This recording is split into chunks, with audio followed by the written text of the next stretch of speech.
The Galactic Council's emergency session had been called to address what the Zephyrian delegate termed the human problem. Ambassador Sarah Chen sat quietly in her assigned seat, hands folded, watching as the various species filed into the vast, crystalline chamber. The air thrummed with tension and barely concealed hostility. The Krillian ambassador, Vextar, towered over the assembly at nearly 3 meters tall.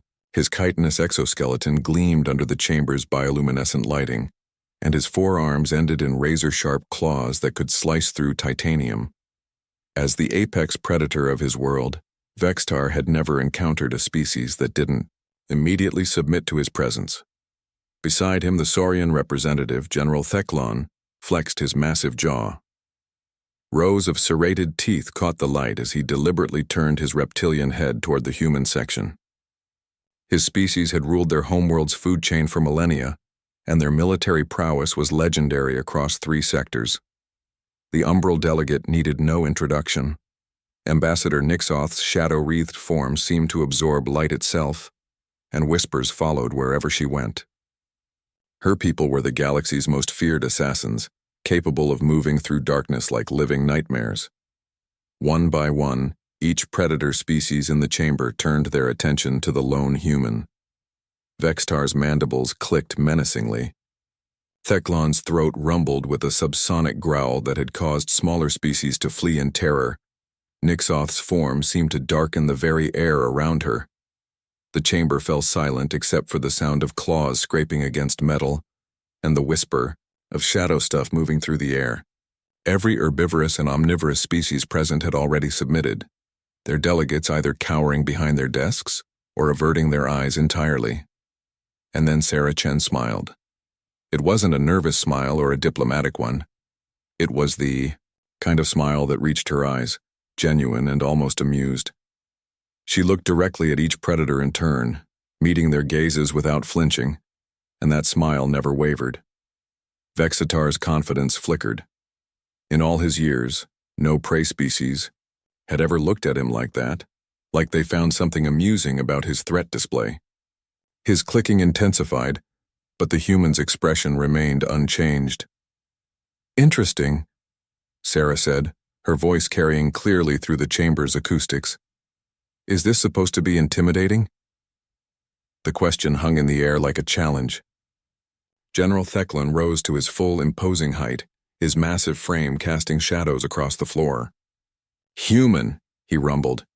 "You face the apex predators of a dozen worlds. Show proper respect."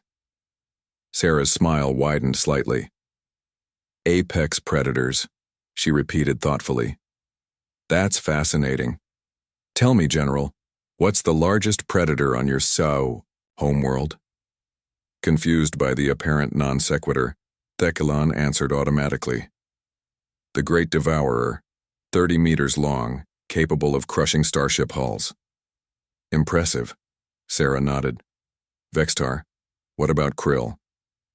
The insectoid ambassador's mandibles twitched. "The Hive Slayer, 50 meters, acid blood can burrow through solid rock." "Wonderful," Sarah said, then turned to Nixoth. "And the umbral territories?" "The Void Maw," came the whispered response. "It exists partially outside normal space. It hunts by collapsing reality around its prey." "Remarkable creatures, all of them," Sarah said, standing slowly. The predators tensed, expecting submission or flight. Instead, she walked calmly to the center of the chamber.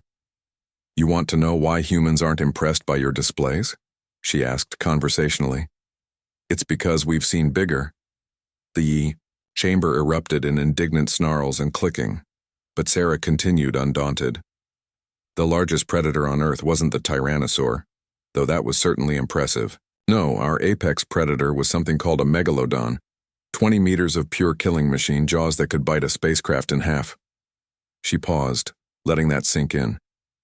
"We know this because we found their fossils." Vextar's clicking had stopped entirely. "Fossils?" "Oh yes."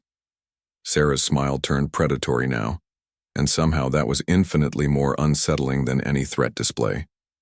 "You see, that's the thing about Earth. The megalodon went extinct 65 million years ago. along with the terror birds, the giant short-faced bears, the saber-toothed cats, and dozens of other apex predators. She began walking slowly around the chamber, and for the first time in their lives, the galaxy's most feared predators found themselves tracking potential prey with something approaching nervous energy. But here's the really interesting part, Sarah continued. Humans weren't responsible for most of those extinctions.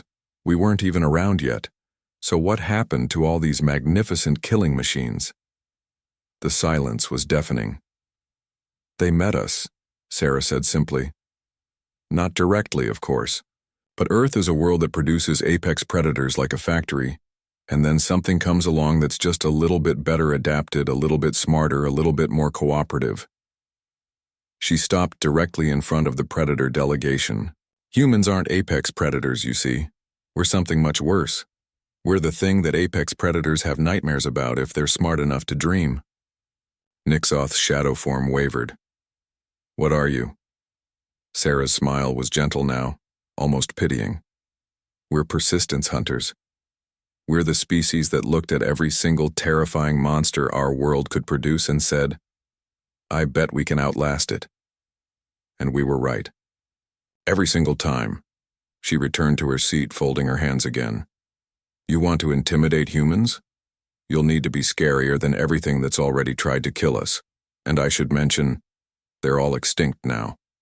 The predator delegates exchanged uncertain glances. For the first time in their evolutionary history, they were experiencing something their ancestors had never known. They were experiencing doubt. Now then, Sarah said cheerfully, I believe we were here to discuss trade agreements. I do hope we can reach a mutually beneficial arrangement. As the session resumed, none of the predator species quite met her eyes again. And when the vote was called, humanity's proposal passed unanimously.